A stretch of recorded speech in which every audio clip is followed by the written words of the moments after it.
بالله من الشيطان الرجيم بسم الله الرحمن الرحيم وهذا كتاب أنزلناه مبارك مصدق الذي بين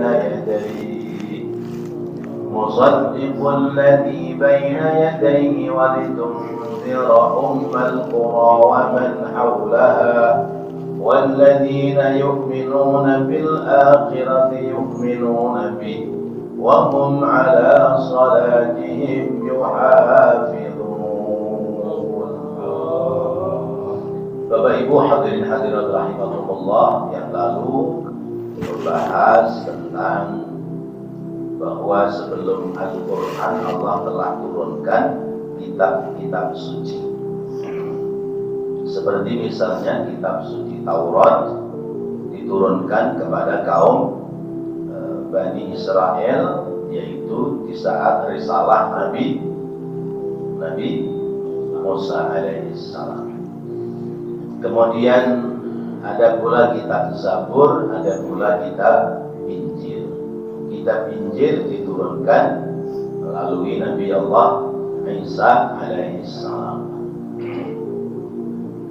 Nah, itu semua awalnya memang didatangkan dari Allah. Dan kitab suci itu kalamullah. Kitab suci itu adalah firman Allah, ucapan Allah. Kalau Allah yang berucap namanya firman. Kalau Rasul yang berucap namanya sabda. Kalau kita yang berucap namanya omon-omon. Iya. Dengarkan saya mau bersabda, sombong amat. Nah, sampailah kepada kitab suci Al-Quran. Kitab suci Al-Quran diturunkan kepada Rasulullah Nabi kita Muhammad sallallahu alaihi wasallam. Maka wa hadza kitabun, yakni hadza Al-Qur'anul Karim. Ini kitab yang dimaksud adalah kitab suci Al-Quran. Kitab suci Al-Quran itu isi kandungannya adalah mencakup isi kandungan kitab-kitab suci sebelumnya. Disabdakan oleh Rasulullah, ma'aniyal kutub majmu'atun bil Quran. Makna dari kitab-kitab terdahulu diringkas, dihimpun ada dalam kitab suci Al-Quran. Wa ma'aniyal Quran majmu'atun bil Fatihah. Makna Al-Quran terhimpun dalam surat Al-Fatihah. Wa ma'aniyal Fatihah majmu'atun bi Bismillahirrahmanirrahim. Makna surat Al-Fatihah terhimpun dalam kalimat Bismillahirrahmanirrahim. Maka kalimat Bismillahirrahmanirrahim menjadi kalimat yang keramat, kalimat yang mulia. Karena ringkasan demi ringkasan kitab suci sebelum Al-Quran, kitab suci Al-Quran, surat Al-Fatihah, semua terringkas dalam kalimat Bismillahirrahmanirrahim. Allah menurunkan kitab suci Al-Quran, digarisbawahi oleh Allah mubarakun. Al-Quran itu penuh dengan keberkahan. Al-Quran penuh dengan keberkahan. Siapa yang bersentuhan dengan Al-Quran akan diberikan berkah oleh Allah Subhanahu wa Ta'ala. Orang yang pandai membaca Al-Quran namanya qari. Qari, orang yang pandai qiraat, pandai membaca Al-Quran. Tapi ada qari nggak bisa baca Quran.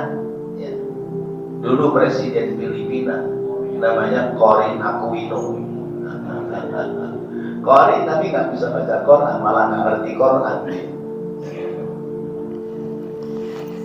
Corin orang yang ya, bisa biasa qiraat Al-Quran. Berkah nggak orang bisa baca Quran? Berkah. Ya. Diundang kemana-mana. Apalagi acara maulid kayak begini yang namanya qori itu sudah pada terima job ya. Maulid itu kalau bagi qori, bagi ustadz, bagi kiai namanya BBM ya. Berkah bulan maulid ya. Bulan maulid membawa berkah. Makanya maulid jangan dibid'ahkan. Kalau maulid dibid'ahkan, ya qori, ustaz, penceramah, kiai nggak berkah lagi udah, nggak ada ceramah. Iya. Dan gara-gara COVID aja pada berhenti ceramah. Orang bisa melantunkan Al-Quran diberikan berkah oleh Allah. Seperti siapa? Ustaz Kiai Haji Muhammad ZA ya, menjadi terkenal, menjadi masyhur, bahkan rezekinya ngikut, lancar, kaya gara-gara pandai ya, qiraat Al-Quran. Kalau lihatnya ketika sudah manggung, kelihatannya kita berdecak aja, luar biasa. Nafas ya, bisa 5 menit, 10 menit kuat ya. Kita menghitungannya detik Pak ya, baca ayat satu surat ya, satu nafas bisa. Kita Fatihah aja ghairil maghdubi alaihim, kalau nggak berhenti kayaknya takut keputus nafas kita. Nah itu berkah Al-Quran ya. Berkah Al-Quran terasa. Apalagi kemudian orang-orang yang hafizul Quran, orang yang hafal Al-Quran. Hafizul Quran huwa hamilul Quran. Orang yang hafal Quran, dia adalah membawa Al-Quran. Orang yang hafal Al-Quran berarti seperti Al-Quran yang jalan. Masya Allah ya. Alhamdulillah di jamaah kita Alexandria juga pada hafal Quran ya, hafal Quran doang hafal ya. Tapi kalau suruh meruntut bisa sih ya. Al-Quran surat pertama Al-Fatihah, surat kedua Al-Baqarah, surat ketiga Al-Imran, surat 114 surat An-Nas, hafal. Setidaknya orang yang pandai membaca Al-Quran ya, mendapatkan keberkahan lewat kitab suci Al-Quran. Orang hafal Al-Quran apalagi dia akan dipelihara oleh Allah. Orang hafal Al-Quran itu jasadnya tidak termakan oleh tanah ya, jasadnya nggak termakan oleh tanah ya, belatung nggak doyan, cacing nggak doyan ya, kalajengking nggak doyan. Kenapa? Karena dia hamilul Quran, orang yang membawa Al-Quran. Bahkan di alam kuburnya, di dalam kuburannya itu hari-harinya masih tetap tadarus Al-Quran, masih tetap membaca Al-Quran. Jangankan Al-Quran yang 30 juz, kalau kita tiap hari mendawamkan membaca surat Al-Muluk saja, hafal surat Al-Muluk? Kenal nggak surat Al-Muluk? Nah, surat Tabarok ya. Bismillahirrahmanirrahim. Tabarakalladzi biyadihil mulku wa huwa ala kulli syai'in qadir. الذي خلق الموت والحياة ليبلوكم أيكم أحسن عملا وهو العزيز الغفور. Terus sampai selesai. Sampai qul ara'aytum in asbaha ma'ukum ghauran faman ya'tikum bima'in ma'in. Kalau kita tiap hari baca surat Al-Mulk, itu jasad kita tidak tersentuh. Tiap hari kita biasa baca surat Al-Mulk, nanti di dalam kuburan itu tetap baca Al-Quran. Jadi di alam kubur itu orang-orang ahli ibadah, dia tetap akan melakukan pekerjaan ibadah sebagaimana layaknya ketika ada di atas bumi.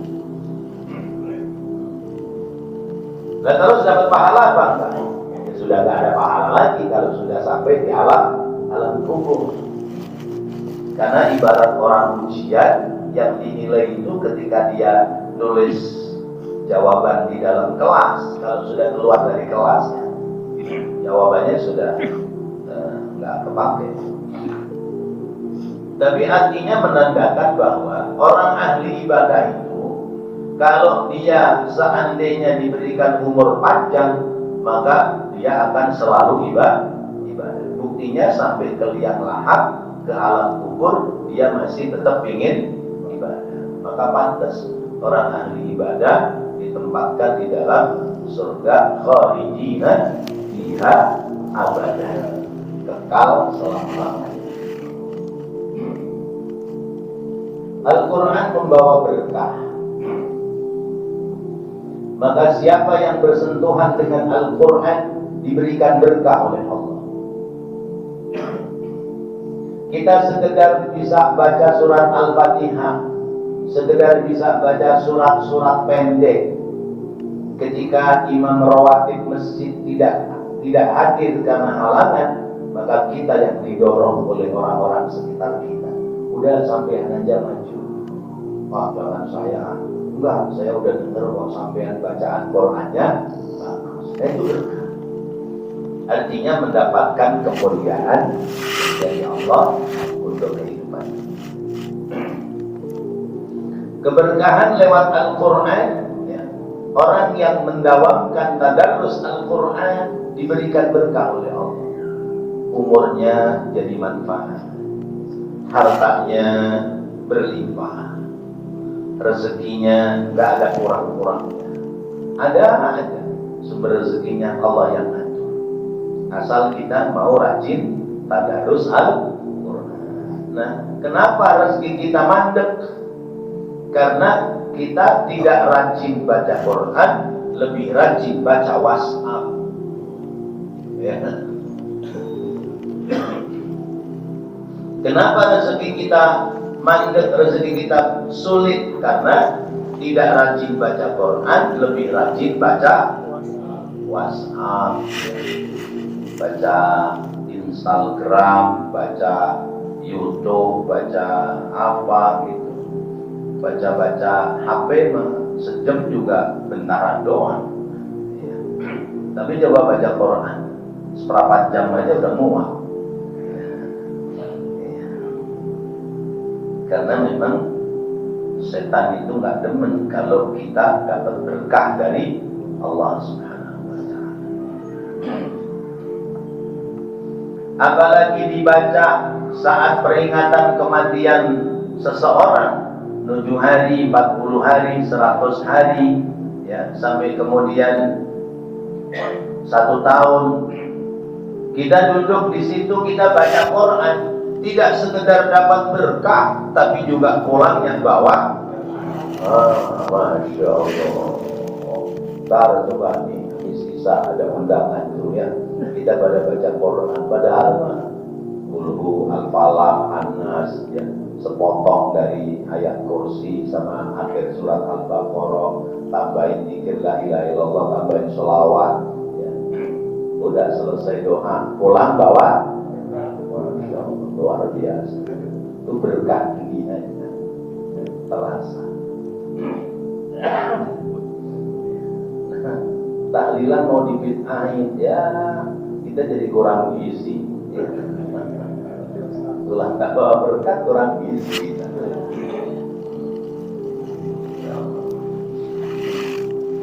Berkah ya Allah. Nah, berkah itu apa?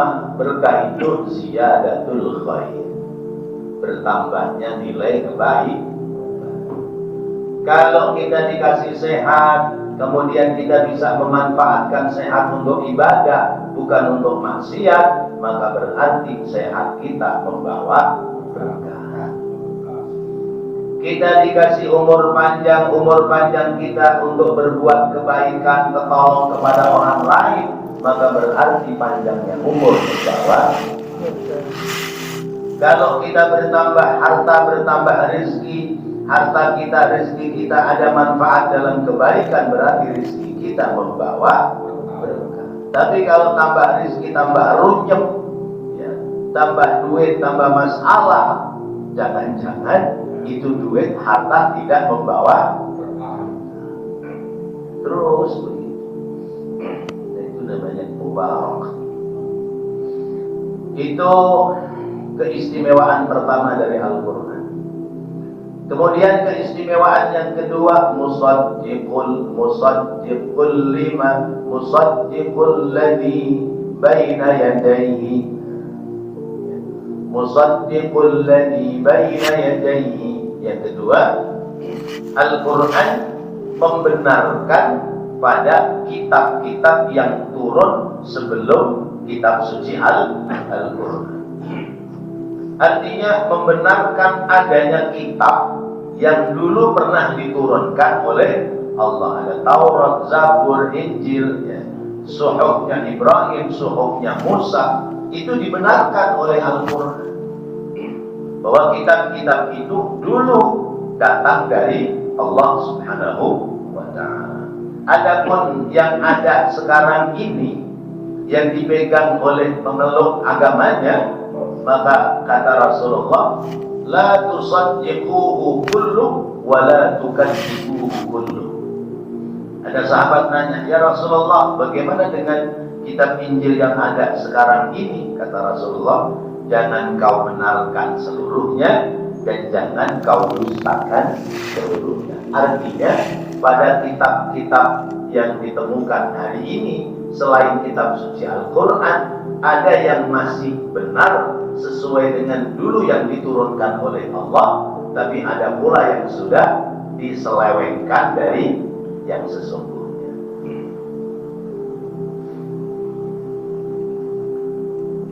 Kitab agama yang lain mana ada membenarkan kitab Al-Quran? Kan? Tapi Al-Quran membenarkan kitab-kitab yang turun sebelumnya. Itu poin yang kedua dalam Al-Quran. Artinya bahwa agama Islam bukan agama baru, tapi agama Islam adalah agama kelanjutan dari agama-agama yang dibawa oleh para nabi, para rasul sebelum Rasulullah Nabi Muhammad SAW. Artinya bahwa setiap agama mengajarkan mentauhidkan Allah. Kemudian poin yang ketiga, Al-Quran itu berfungsi litundira ummal qura, memberikan peringatan, pelajaran bagi ummul qura. Ummul ibu al-qura, kampung. Ummul qura, ibunya kampung.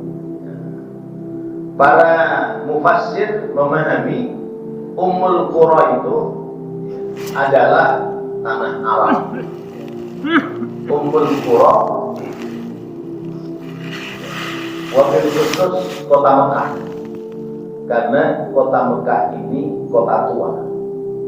Disebut Ummul Qura setidaknya ada 3 alasan. Alasan yang pertama, bahwa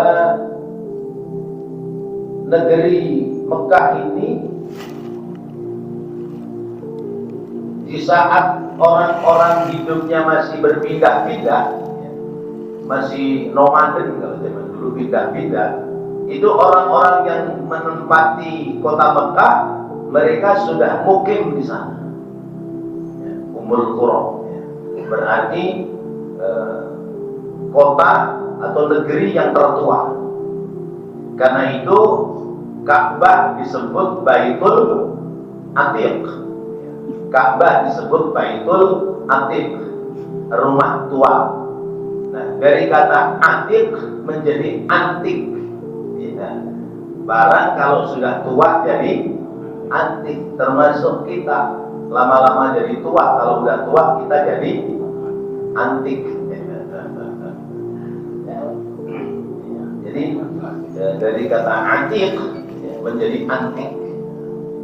Itu yang pertama. Kemudian yang kedua, Ummul Qura dimaksudkan adalah kota Mekah, ya, untuk diberikan pelajaran lewat kitab suci Al-Quran.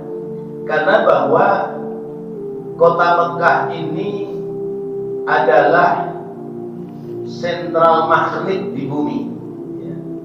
Sentral magnetnya di bumi adalah kota Mekah. Jadi poros kekuatan bumi itu ada di kota Mekah. Sampai dulu kalau kita haji umroh itu oleh pemimpin dibawa ke satu tempat namanya Medan Magnet. Jadi tanah itu punya magnet, punya kekuatan magnet. Mobil itu sekalipun tidak dihidupkan, tidak digas, tidak dijalankan, itu dilepas sama supirnya jalan sendiri menuju ke sentral Medan Magnet. Nah, itu adanya di kota Mekah. Kemudian kota tua yakni kota Mekah dibuktikan dengan bahwa fihi ayatun bayyinatun maqam Ibrahim. Di sana ada tanda-tanda yang nyata, yaitu bekas telapak Nabi Ibrahim. Berarti tua. Kemudian disebut Ummul Qura, yang ketiga adalah karena kota Mekah ini didatangi oleh manusia sepenjuru dunia. Biasanya yang dipalangin itu bapaknya apa ibunya? Ya. Keluarga di suami istri, anaknya udah misah. Kalau anak datang ke orang tua, biasanya yang dikepelin duit bapaknya apa ibunya? Biungnya ibunya, sampai bapaknya gerendeng. Dulu yang biayai sekolah saya, yang nguasin saya, dan punya duit, emaknya mau yang dikasih ya. Yaitu Ummul Qura. Mekah menjadi tempat berkunjungnya manusia sepanjang zaman, karena itulah disebut Ummul Qura. Nah, kota Mekah itu dulunya nggak ada yang beriman di zaman Rasulullah, ya. Sehingga disebutnya adalah jahiliyah. Karena itu litunziru, diberikan pelajaran, peringatan, ya, untuk Ummul Qura, orang-orang yang ada di negeri Mekah. Maka dakwah Rasulullah mula-mula ya di kota Mekah. Wa man haulaha, dan orang-orang yang hidup di sekitar kota Mekah. Ya. Mana sekitar kota Mekah bukan berarti sekedar kota Mekah saja, tapi min ahya'il Arab wa min sa'iri tawaifi bani Adam min Arab wa Ajam. Ya. Jadi seluruh orang-orang yang hidup di negeri Arab atau taifah-taifah yang lain, ya, suku-suku bangsa yang lain, baik mereka itu keturunan Arab atau Ajam, luar keturunan Arab, mereka hendaknya diberikan pelajaran lewat kitab suci Al-Quran. Maka Allah ngajarin Rasulullah itu kalimatnya utlu ma uhiya ilaika minal Quran. Utlu, bacakan. Ma uhiya, apa-apa yang aku telah wahyukan ilaika kepadamu wahai Al-Quran, ya, wahai Nabi Muhammad. Utlu ma uhiya ilaika minal Quran, yaitu ajarkan membaca kitab suci Al-Quran. Maka terhadap Al-Quran yang mula-mula kita harus pahami adalah tata cara membaca. Baca aja sudah paham. Tata cara membacanya kita harus paham, kita harus tahu. Sesudah itu ya bisa menerjemahkan, bisa memaknai. Kemudian lebih dari itu adalah mengamalkan isi kandungan Al-Quran. Nah, inilah orang-orang yang diberikan berkah oleh Allah. Sampai-sampai orang yang mendapati berkah oleh Allah lewat kitab suci Al-Quran itu, sekalipun jalannya belum lempeng-lempeng amat, itu tetap masuk pada kategori orang yang diberikan berkah oleh Allah. Sebab kata Allah, orang yang mendapati warisan Al-Quran itu ada 3 model. Summa awrasnal kitaba alladhina astafaina min ibadina. Kemudian aku wariskan kitab suci Al-Quran ya kepada hamba-hambaku yang aku pilih. Faminhum dhalimun li nafsi wa minhum muqtasid wa minhum sabiqun bil khairati biidznillah. Ya. Ada yang terima Quran, baca Quran tapi mendolimi dirinya, maksiat, dosa, zina, judi dan sebagainya. Padahal dia baca Quran, dia ngerti agama Islam itu tuntunannya Al-Quran, tapi kelakuannya menyalahi Al-Quran. Namanya dhalimun li nafsi. Yang kedua, muqtasid. Muqtasid itu golongan tengah-tengah. Ibadah dijalani, maksiat kadang-kadang dijalani juga. Bagaimana ini? Ibadah jalan, maksiat jalan. Jadi kayak bandul jam itu, kanan kiri. Dan tinggal terakhirnya lagi ibadah apalagi maksiat. Kalau terakhirnya lagi ibadah, beruntung dia. Kalau terakhirnya lagi maksiat, celaka dia. Itu namanya muqtasid, tengah-tengah.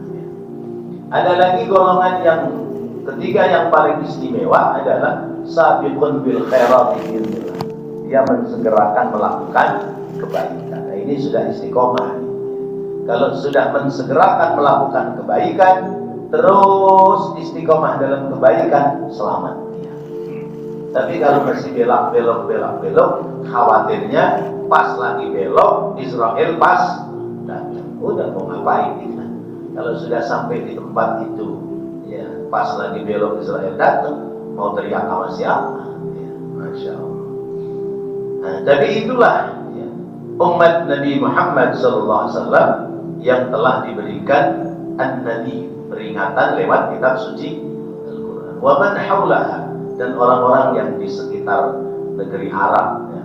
Sekitar negeri Arab tidak sekitar Arab saja, tapi seluruh umat manusia, ya, yakni anak keturunan Nabi Adam sampai kepada kita, orang-orang yang hidup di wilayah Khatulistiwa negeri Indonesia.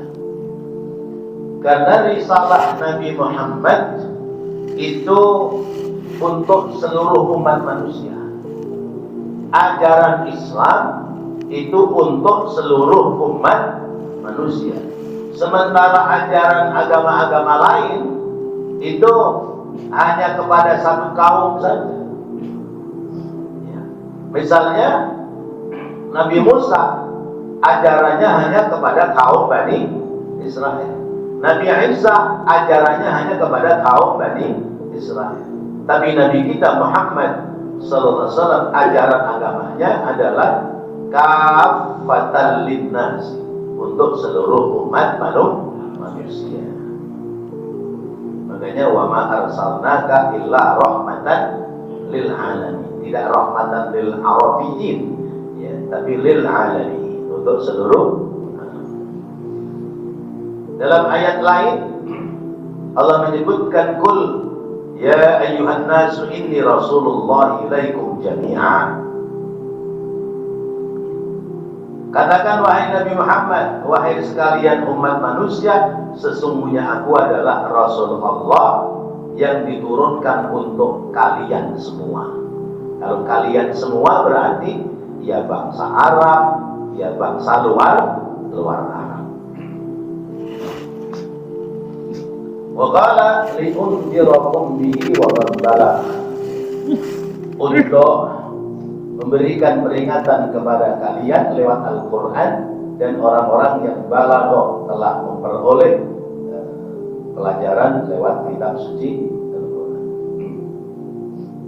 Banyak ayat-ayat Al-Quran yang menjelaskan tentang bahwa ajaran Nabi Muhammad untuk seluruh umat manusia. Seperti misalnya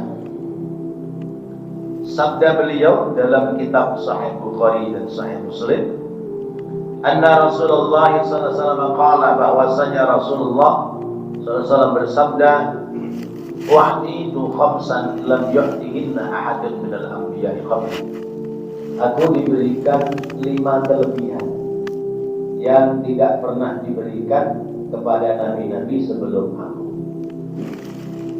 5 kelebihan itu salah satunya la karawinhunna, dijelaskan pada 5 keistimewaan itu. Wa kana Rasulullah sallallahu alaihi wasallam yub'atsu ila qaumihi khassatan wa bu'istu ila an-nasi 'amatan. Kana al-anbiya yub'atsu ila qaumihi khassatan wa bu'istu ila an-nasi 'amatan. Adalah nabi-nabi sebelum aku diutus hanya khusus untuk kaum tertentu, tetapi aku diutus oleh Allah untuk seluruh umat manusia. Maka orang yang mengikuti ajaran agama Islam, baik orang Arab, orang luar Arab, orang Indonesia, mengikuti ajaran agama Islam diterima oleh Allah dan diakui oleh Rasulullah sallallahu alaihi wasallam. Tapi pengikut agama lain, kalau bukan dari suku bangsanya, nanti akan tertolak. Nabi Isa diutus hanya kepada kaum Bani Israel. Maka luar kaum Bani Israel, ketika nanti ingin diakui sebagai umat Nabi Isa, kata Nabi Isa, kamu siapa? Kok orangnya kecil-kecil kayak begitu? Umatku besar-besar, yaitu kaum Bani Israel. Seperti antaranya seperti itu. Ai walladzina yu'minuna bil akhirati yu'minuna, dan orang-orang yang beriman kepada hari akhirat, yu'minuna bihi, orang yang percaya terhadap hari akhirat pasti mengimani kitab suci Al-Quran. Orang yang percaya akan adanya hari akhirat, maka dia pasti percaya Al-Quran, karena hari akhirat itu penjelasannya lewat kitab suci Al-Quran. Kemudian wahum ala salatihim yuhafidun, orang yang percaya terhadap Al-Quran diantaranya adalah orang yang selalu memelihara salat 5 waktu. Orang yang memelihara salat 5 waktu, mengerjakan salat 5 waktu, pertanda dia percaya terhadap Al-Quran. Berarti yang gak sholat, yang gak yakin sama adanya hari akhirat, jangan-jangan dia tidak percaya terhadap Al-Quran. Padahal Al-Quran adalah sumber segala hukum. Al-Quran adalah pedoman hidup bagi kita sebagai umat Islam. Siapa yang berpegang kepada Al-Quran, insya Allah selamat dunia sampai akhirat. Wallahu a'lam bishawab. Mudah-mudahan apa yang kita bahas, kita pelajari menjadi tambahan ilmu yang bermanfaat. Rabbana taqabbal minna innaka antas sami'ul 'alim wa tub 'alaina innaka antat tawwabur rahim. Rabbighfir warham wa anta khairur rahimin. Wa sallallahu ala sayyidina Muhammadin wa ala alihi wa sahbihi wa sallam. Walhamdulillahi rabbil alamin. Wassalamu alaikum warahmatullahi wabarakatuh.